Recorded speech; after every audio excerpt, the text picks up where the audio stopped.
Bonjour à tous. Dans l'actualité, le centre-ville de Saint-Macaire-en-Mauges est en pleine mutation.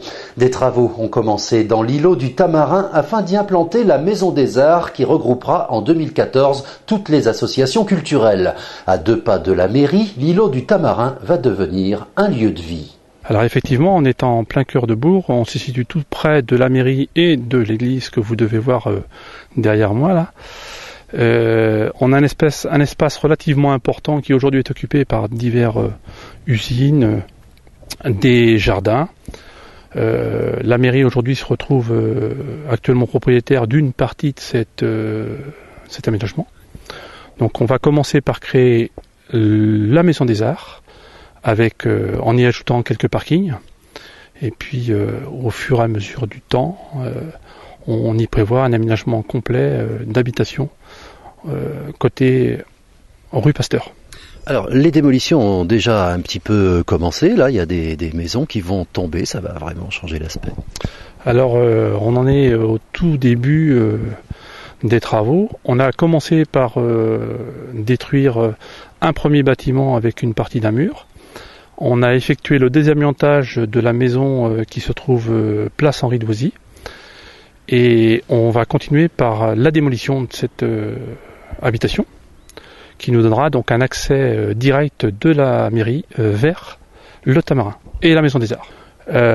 Nos travaux ont commencé, on a les dévoiements de réseau qui vont être effectués semaine prochaine, donc demain on va dire, pour pouvoir donc y implanter la Maison des Arts, ce qui nous permettra de commencer la Maison des Arts, si tout va bien, dans environ 2 mois. Voilà, donc 2014, on peut penser, de toute façon, le quartier sera opérationnel et changé.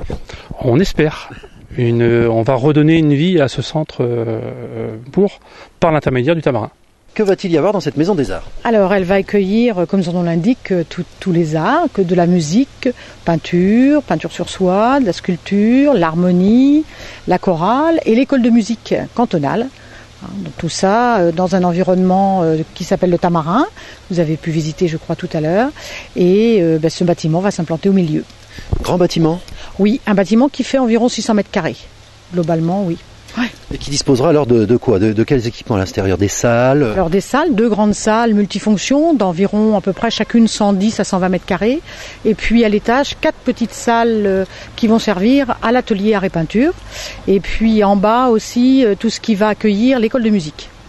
Avec une vie culturelle ici, intense à Saint-Macaire. Oui, une vie culturelle intense, environ une trentaine d'associations culturelles qui fonctionnent bien, avec un réseau de bénévoles dont on a besoin et qu'on voudrait garder bien précieusement parce que c'est notre force ici à Saint-Macaire. Et la Maison des Arts à Saint-Macaire-en-Mauges ouvrira au premier trimestre 2014. Nous sommes mercredi, demain en kiosque un nouveau numéro de l'Hebdo de Sèvres-et-Maine. Voyons tout de suite les titres à la une de l'Hebdo.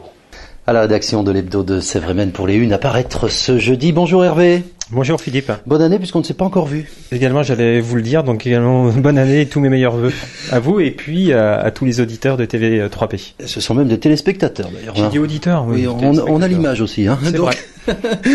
vrai. Habitants du vignoble, comptez-vous ? Oui, combien sommes-nous ? Alors, je vais pouvoir vous le dire précisément, 137 493 personnes. Effectivement, on revient sur les chiffres du recensement en 2010, officiels, qui ont été publiés, avec donc une vision un peu affinée, puisqu'on a une vision commune par commune, et avec un vignoble, un territoire qui augmente encore de façon très importante, puisqu'en un an, 2100 habitants de plus habitent le vignoble nantais. Donc vraiment un dossier assez complet, avec des chiffres commune par commune, et puis un état des lieux, et puis aussi, on est allé rencontrer ces communes qui accueillent le plus d'habitants, notamment Aigrefeuille ou Gorges.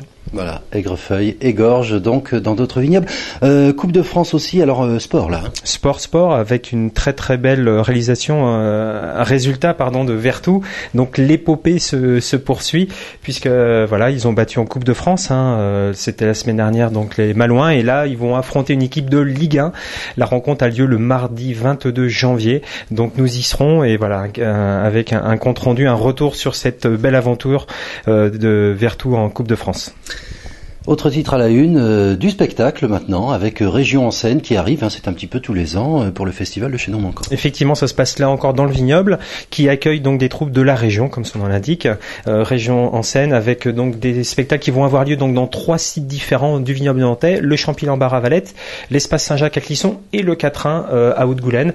Donc 14 spectacles sur 2 jours, du théâtre, vraiment une belle affiche, une belle édition encore à suivre. Voilà, tout ceci et bien plus encore, je vous invite à faire très attention à ce qu'il y a dans l'hebdo de cette semaine. N'oubliez pas non plus de cliquer sur la page Facebook de l'hebdo en haut de notre page d'accueil. Merci Hervé. Merci Philippe. À la semaine prochaine. À la semaine prochaine. Et nous prenons des nouvelles tout de suite avec Lucille du temps qu'il va faire cette semaine.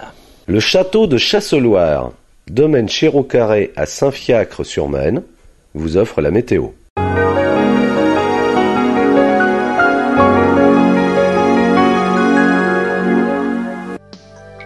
Une zone de pluie arrive par l'ouest cette nuit avec un vent de nord-est à 70 km/h.